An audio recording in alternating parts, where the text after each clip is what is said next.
Di sebuah kampung hidup seorang tukang sayur. Sebut saja namanya Pak Jamin. Pak Jamin dikenal ramah dan rajin. Dagangan Pak Jamin selalu habis setiap hari meskipun ia bukan satu-satunya penjual sayur di kampung tersebut. Kios sayurnya tampak biasa saja, namun selalu ramai pembeli. Berbeda dengan para pedagang lain yang kerap mengeluhkan sepinya pembeli. Ya iya loh Kang, kita ini semua pada angop. Dek Kang Jamin itu loh, sing tuku kok ya gembluduk tuku akeh piye lah.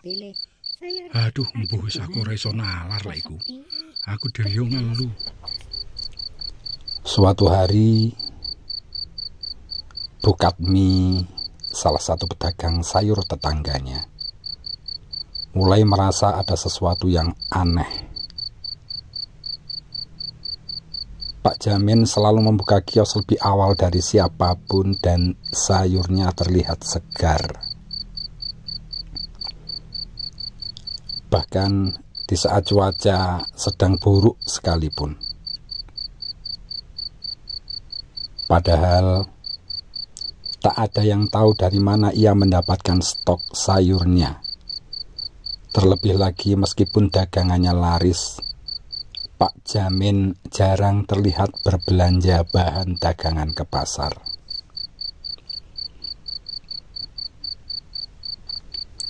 Bu Katmi yang penasaran mulai mengamati Pak Jamin.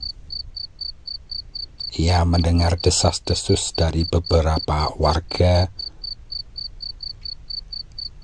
bahwa Pak Jamin terlibat pesugihan untuk mendapatkan kekayaan.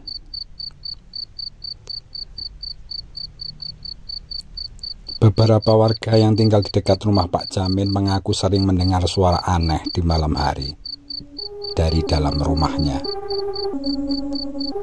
seperti suara erangan dan bisikan yang tidak jelas asalnya. Namun setiap kali warga mendekati rumahnya, suasana sunyi senyap kembali menyelimuti.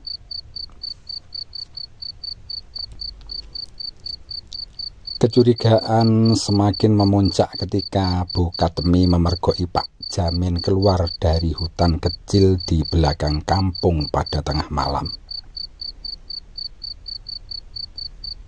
Ia terlihat membawa sebuah kantong besar yang terus ia bisiki dengan kata-kata yang tak jelas.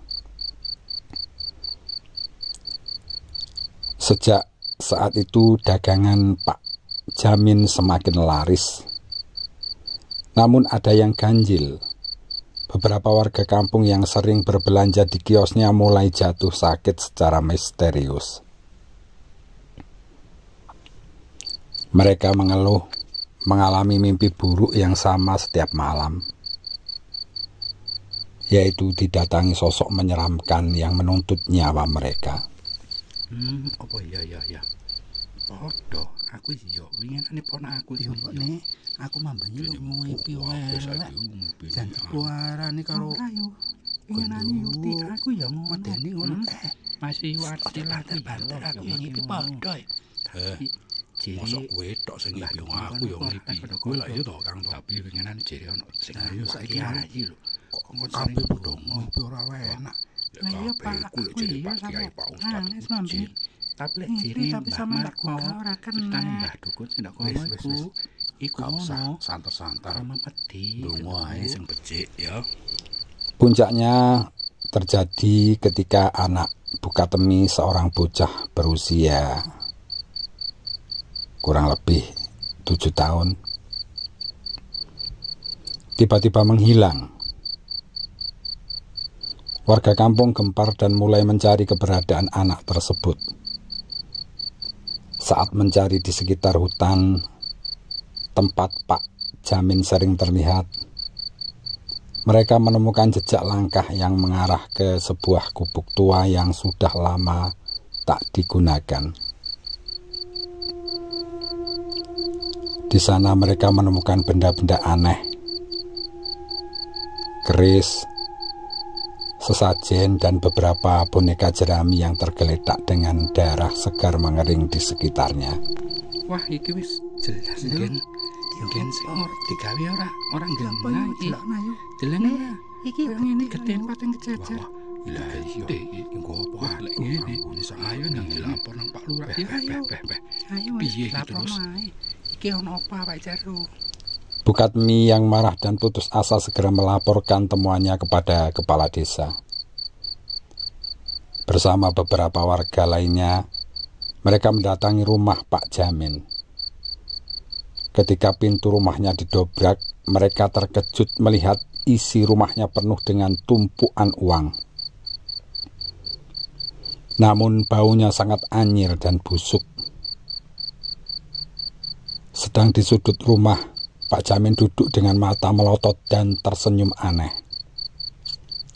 Diapit oleh dua sosok menyerupai manusia namun berwajah menyeramkan. Sosok-sosok yang kerap muncul dalam mimpi buruk warga yang mengalami sakit.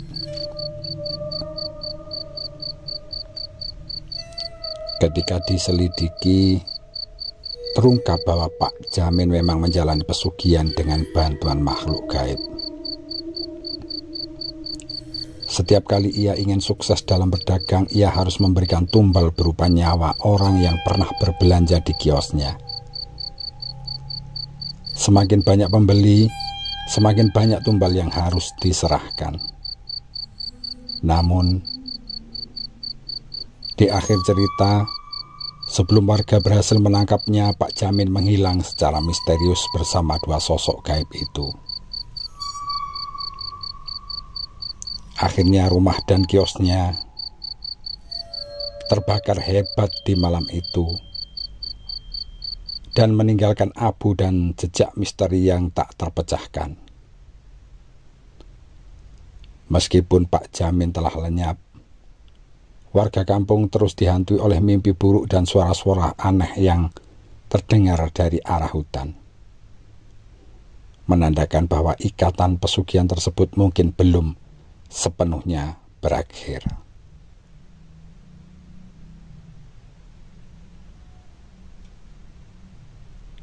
Dan kampung itu pun menjadi sepi karena ketakutan. Orang-orang yang dulu berbelanja di kios Pak Jamin hidup dalam ketakutan bahwa suatu saat mereka akan menjadi korban berikutnya.